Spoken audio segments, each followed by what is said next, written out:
Hello and welcome to Conversations in Cleantech, the podcast that celebrates the clean tech industry and the people that power it, brought to you by Brightsmith. For our 7th season, we're speaking to clean tech leaders about the process of investing in a cleaner planet. From inspiring stories and words of wisdom to financial forecast and investment insights, you can learn all about the people and companies who are driving these investments and propelling us towards a cleaner, greener tomorrow. I'm your regular host, Jenny Gladman, but this season there's a twist. I'll be taking a few months off to have my second baby, so I'm handing the reins of our podcast over to a series of fellow Brightsmithers who will be Season 7's super co-hosts. So, without further hesitation, with a talent for aligning strategies with evolving business needs, Raj has co-founded and executed growth strategies for Fortune 70 companies, generating multi-million dollar profitability. His expertise spans multiple industries, driving sufficient transformations across industries. Throughout his career, Raj has led a transformation of business models, including transitioning B2B distribution to SaaS and D2C services, resulting in higher margin and decreased network capital. He boasts an MBA in corporate finance and strategy, certifications, and a corporate directorship in business analytics from Harvard. Currently, Raj holds the position of CFO at EVCS, a scale-up organization that are leading the charge for EV infrastructure across the West Coast, and who knows, probably the USA. So Raj, welcome to the show.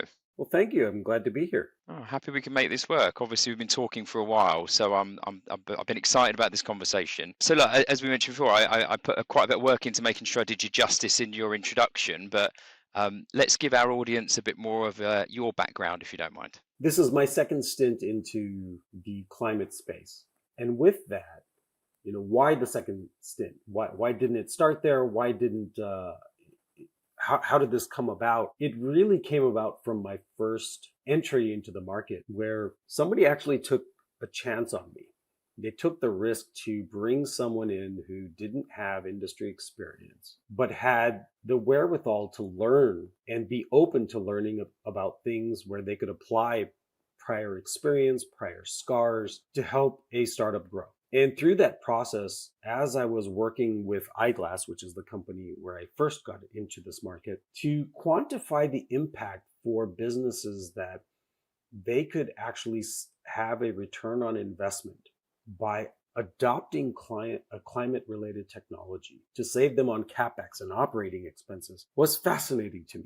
My initial assumptions were that it was always going to be a net cost. It is a good thing to do.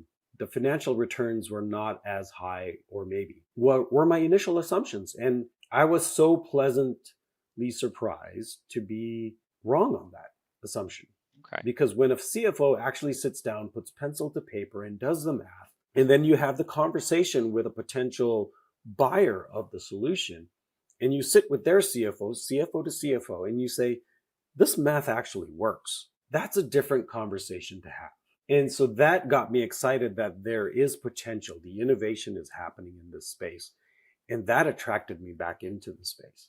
So, at Brightsmith, our strapline is live your purpose. We try and have that across our business, internally and externally. So you actually already touched on a couple of things there around the fascination about the sector. But, how would you summarize that you're currently living your purpose? And, that can be at work or unwork related, if you like.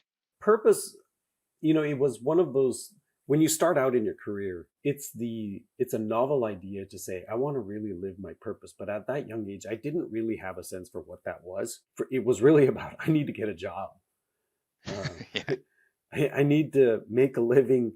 I didn't start with that initial sense of purpose. And then over the years, I think it depends on, as people mature over time, people start to feel, is it really worth doing? But then I did ask myself, what is really worth doing? Before I joined EVCS, my family had decided that we were going to switch from combustible engine cars to EVs. And we made the switch. My wife made the switch first, actually, and she loved it. And then I started driving the car more, which meant I loved it too. And so we both made the switch. So we decided, hey, this is a lifestyle change that we can feel good about. And being a CFO, the economics made sense. You're spending $16 to $18 to recharge a car versus spending today anywhere from $70 to $80 to fill up a tank of gas every week. the math works. I don't have the maintenance. I don't have any of that. So once we made that family lifestyle change, when this opportunity presented itself, it gave me the opportunity to think about, well, yeah, there is a need, because I'm an EV driver, there is a need for charging on the roads. And then why aren't there more? What can we do to change that? And then you start to read about the changes in policy across the states, then the federal government, and it makes it conducive for you can actually do something that's good for our society and our economy in making that transition. Is it going to be easy? No, but we now have factors that are not working against us, but working with us. And we can come on to a bit of that later, but I can imagine it's quite a is it quite a brave step for someone in finance to sort of take a bit of a bet on that? Or, you know, like you said, you've used the words, you know, the math works out quite a lot. I'm curious, did you have any concerns when coming into the sector? I think with any company that's in a new space, whether it be in the climate space or you're in technology or anywhere else, you're evaluating whether that business can survive. Are you able to move from minimum viable product to truly scale up the business? That's where most startups fail. They can't cross that chasm. It's too big of a leap for many of the companies that are startups. I think the stat is, 90% of startups fail. We hear about the very successful ones, but most of them don't survive. And they don't survive because the true unit economics of that business needs to work long term. Can it truly grow and sustain itself well into the future? And that is the risk that anyone coming into the space has to think through. So as we look at the space, and obviously you're front and center with the EV charging, and obviously as part of that, the energy transition with EVCS. So, I'd like to, if we sort of look, larger scale, in your view, outside of the obvious, what's the reason that EV charging is pivotal to the sort of macro energy transition? Apart from people need to charge cars, they need to get from A to B. But the cars is a big piece of that transition, right? We can get into the chicken or the egg situation, which is what's been talked about in the industry. But I don't think there's a real answer to what's needed first. It has to be both. And what are the two things? One, consumers are adopting EVs. That's just a fact. Is it not going at a certain percentage rate as forecasted? Well, forecasts can be wrong, but it is happening. The data is there to support that there is a growth in market share of EVs across the country year over year for the last few years. And it continues. That's number one. Number two is that the infrastructure is also growing, but it's not growing at a fast enough pace that consumers want. What can we do about that? And that is the problem we're trying to solve, is how do we scale the network for the benefit of consumers? Because making charging accessible to all is going to accelerate the transition. The excuses go away. And obviously EVCS specifically, can you talk a bit about, your edge in the market, or your competitive edge against, the other, you don't need to talk about specifically competitors, but, how are you guys specifically making a difference in that world? Our mission, our vision really is EV charging for all, which means we have to find a way to be the most cost-effective, reliable network that is out there. And by doing that, we're solving an infrastructure problem, we're solving a reliability problem, we're solving an availability problem. And to us, that by far is the winning solution. Our competition is doing what they feel is best, but we believe we're solving the really hard problem of ensuring that what we put out there is reliable. As we talk to a number of organizations in the space, uptime seems to be the topic of interest, and I know that wasn't necessarily there previously, so that's true. That's great to hear. True. Uptime is super critical, right? I think it's a fundamental thing. That the analogy would be, if you go to the gas station and the pump didn't work, well, it doesn't solve the consumer problem, right? It needs to work when they show up. They need to know that it's available and it will work when they show up. And that is what we're focusing on, is to make sure that when we do deploy technology into the market, that it works. Are we perfect? No, we are not perfect. We are definitely on the path to getting to being very reliable. And that is a core focus of our business. Yeah, I imagine it's quite a fragile time, from a conversation perspective. We don't necessarily want that narrative of, the charger didn't work, or I got caught somewhere because I couldn't find, a working charger, etc. So I can imagine that from a consumer perspective is critical. If we could sort of jump back to your career, we're very big on the fact that, by sharing stories, mentorship comes of that. And someone once said to me that it's always easy to think senior people have always been senior and kind of forget that there was a road that led them there. As you look back over your career, what have been some of the stretch moments where you've really kind of made a jump? And that doesn't need to necessarily be, within in the clean tech sector. Embracing the unknown. We don't have all the answers, but being open to what's possible. In the finance space, we tend to be a risk-averse lot of people. Right. We like certainty, which in startups is never there. Okay. But being open to the possibility of things are going to go wrong. We don't have all the answers, but how do you learn and lean on people who can help keep you informed to help make good decisions that have a probability of success? It's not certain or uncertain. It's on a continuum of probabilities. How do you then manage that risk? It's easy to do the spreadsheet exercise, but at the end of the day, we're in the business of people.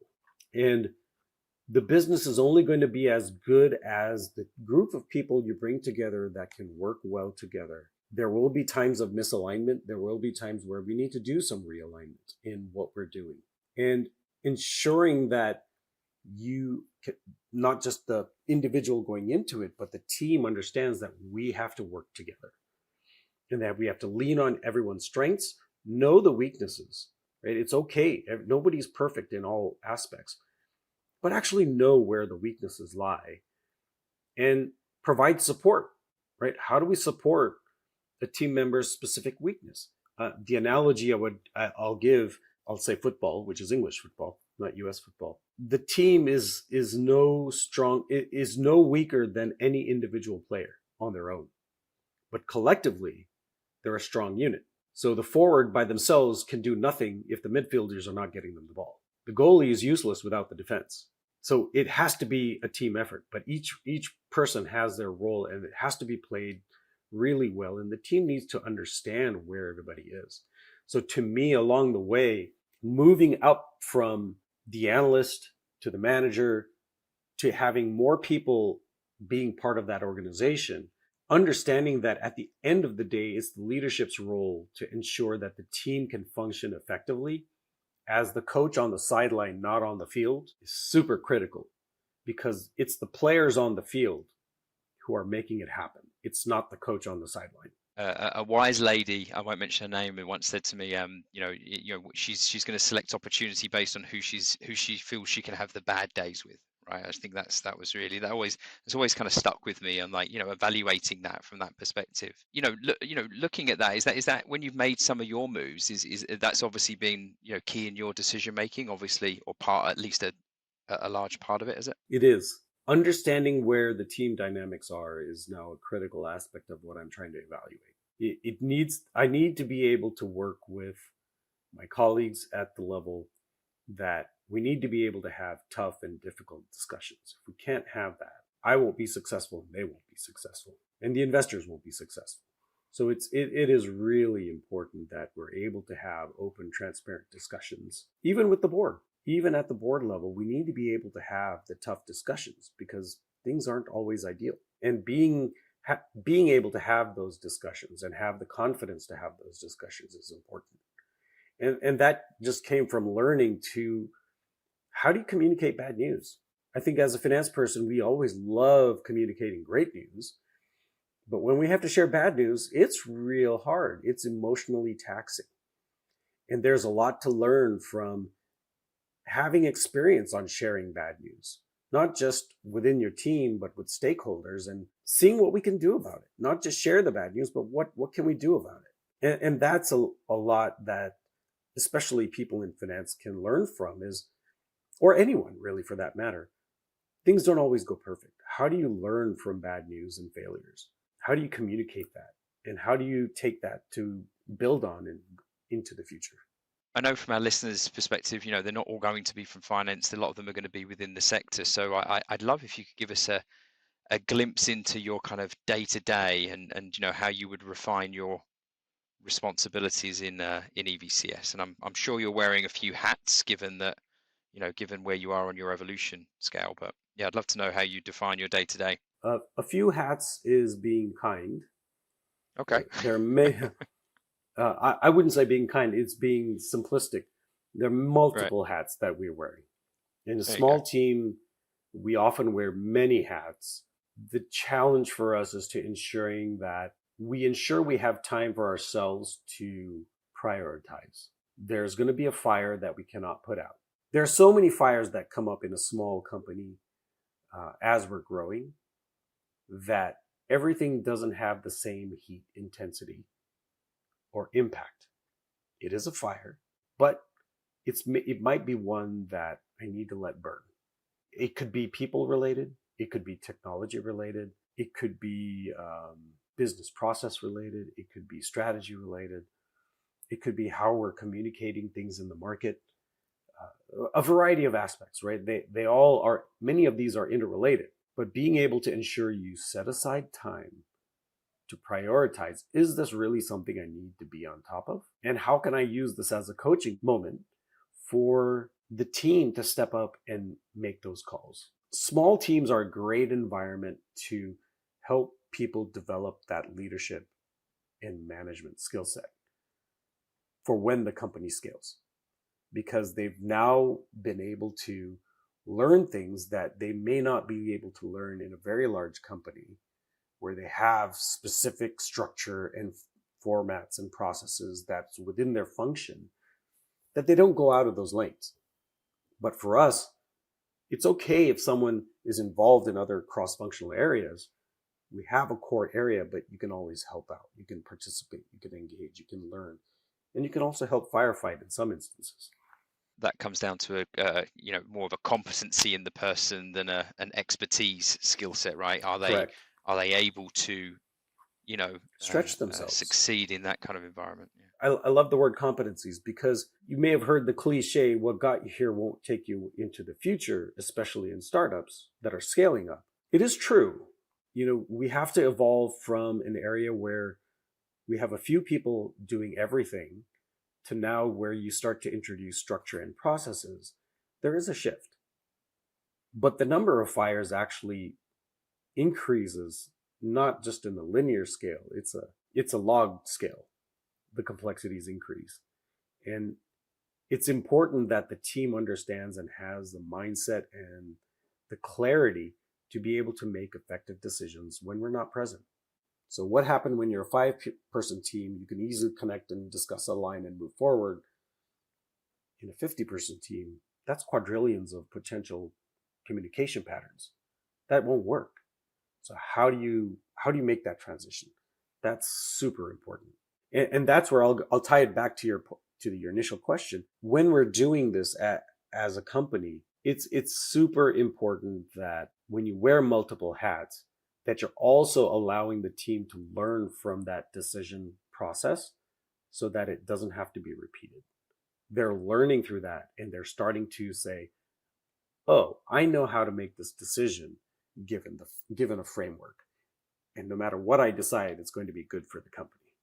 It's actually really empowering people to be able to make that decision is key. As we kind of bridge the talent gap in for the sake of this conversation, Cleantech, we are going to see more and more, and hopefully see more and more people come in from external sectors. Specifically looking at a first-time CFO who's in a more traditional, let's say, sector. We don't, maybe even a startup sector. What would be some of your the top 3 areas of coaching that you'd make sure you gave that person before bringing them into the innovative world of a clean tech startup from, let's say, a more traditional industry? The first I would start with is take your time to listen in the first 30 days, because there's going to be a lot that you don't know. And listening with the mindset of what are the consistent areas that I'm hearing from the team that need improvement.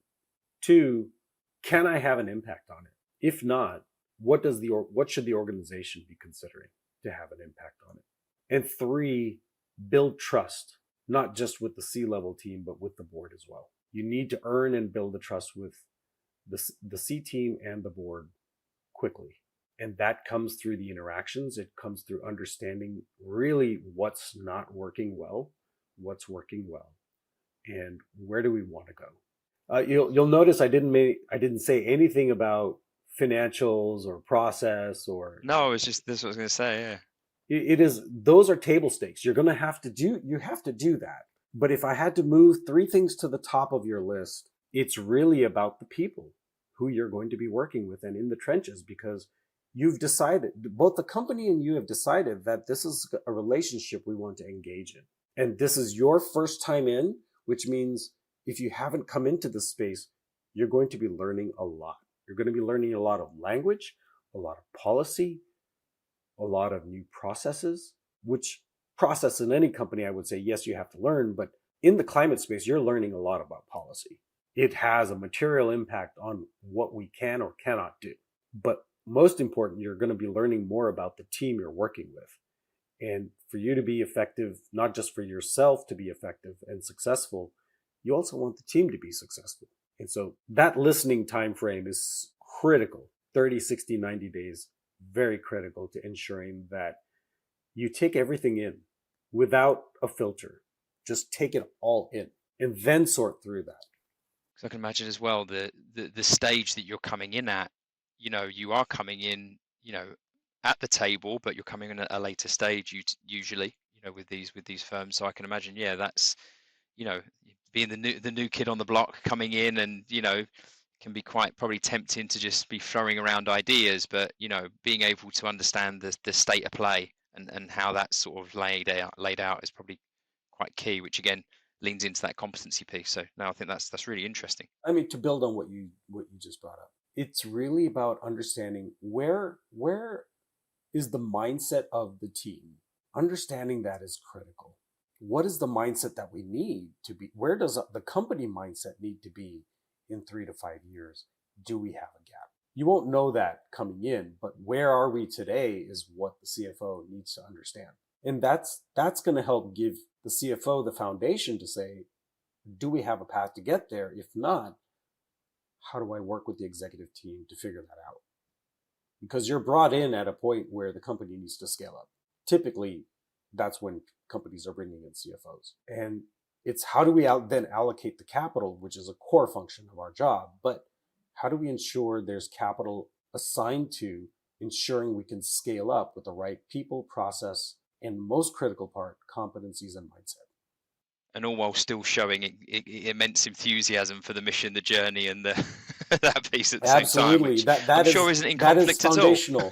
That is foundational. It's always hard. If everything was working, they probably wouldn't need you, unfortunately. But that doesn't mean everything is broken. There are many things that work just perfectly fine for where the company is. The question is the company ready for the change? And if they're not, that's your journey. How do you start help the company make that journey and make it successful for everyone?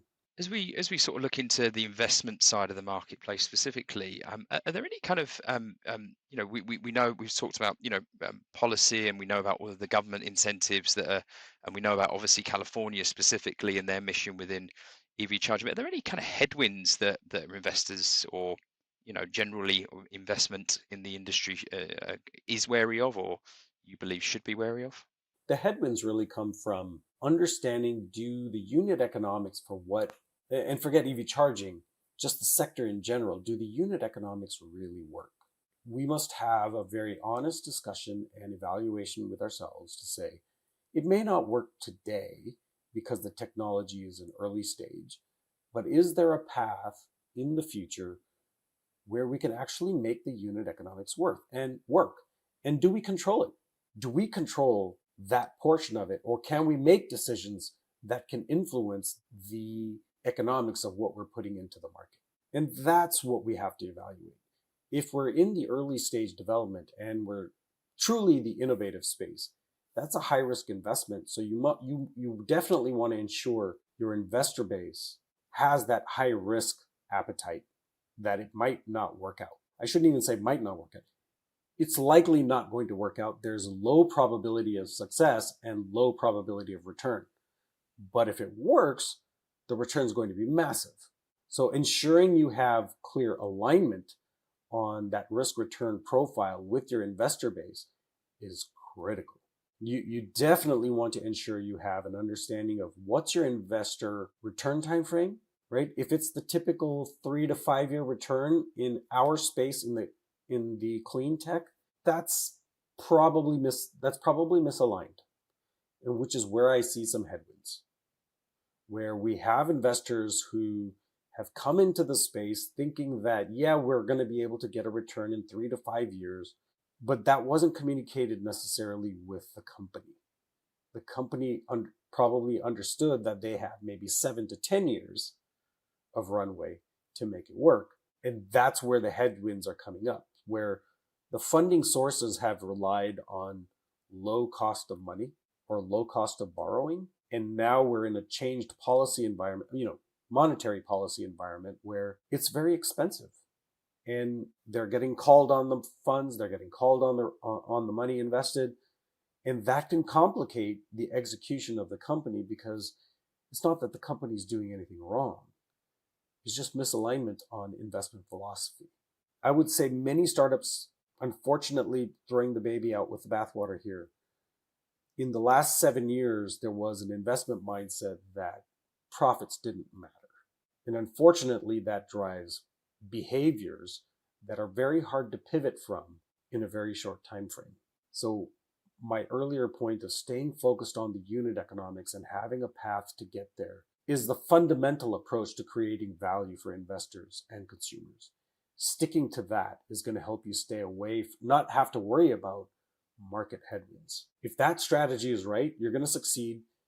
It's going to be harder to find the right investors, but nonetheless, because you're focused on the right thing of value creation for investors, you're going to get an investor. It's just going to take a little longer. I imagine that shifts the internal dialogue that you're having as a team, it does quite considerably. Yeah, it does. It does, absolutely, because instead of just focusing on top line revenue growth, you're making sure that everybody understands the impact all the way down to the bottom line. Now, it's not that we're not going to invest in innovation or invest in areas where there is risk. No, we're going to do it in a balanced way. But it's not, we're going to go after everything. Or the phrase that's been used, it's not a land grab. It's really selective. But we're still focused on growth. And what needs to be front of mind for a first-time founder, very early stage out there, kind of drumming up investment? What kind of things do you think they need to have front of mind to make sure that they're attractive in what probably sounds like quite a much more competitive landscape, and definitely one that's probably under a bit of a microscope as well? I think take a microscope to the unit economics. Be absolutely brutal with the assumptions that you're putting forward, right? If you don't have the process in place and it's just at the concept stage, be absolutely brutal with your assumptions to say, is this real? Or is it a fantasy? Go down to that. Be super critical of your idea. Separate yourself from it, because you can be really attached to an idea, but then when you start doing the math, it doesn't pencil out. Investors are very, very selective today on where they're going to be deploying money, especially today. Since I would say mid last year up until now, the investments in industry has gone back to what I would call risk-adjusted investments.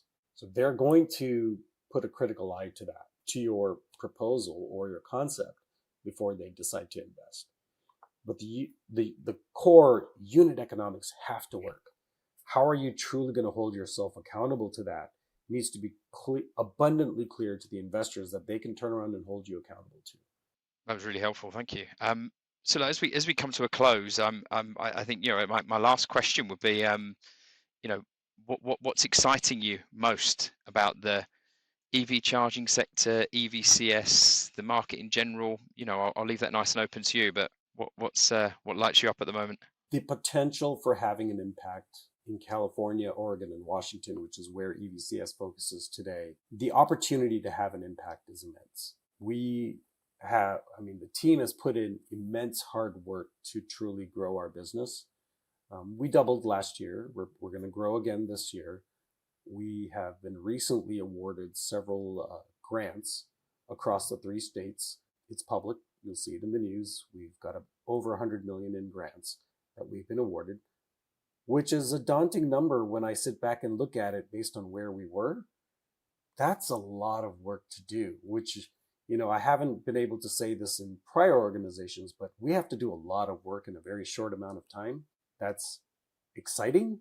It's a little unnerving, but nonetheless, we have great partners in the market, investors, partners in the market who are all coming to the table because they see the fundamentals of the business are real and that we can have a real impact. To me, that's really exciting. We have an area that we're going to grow. We're going to grow into very well into the future. We're in a situation where the market, where we're positioned, and now how we're getting financing is going to be great timing for us. And that's an exciting place to be in. Especially when you've got a great squad around you, because absolutely. That's been without part the of team, your analysis. Without the team, none of this can happen. And so we're working on driving more alignment, fixing processes, setting ourselves up to be truly scalable. And that's the exciting part of where we are. Raj, this has been a really nice conversation. I've really enjoyed it, and I think you've given our listeners a great glimpse into you, EVCS, and the market in general. I really appreciate you taking the time. Thank you. Thanks, Ben. This is great.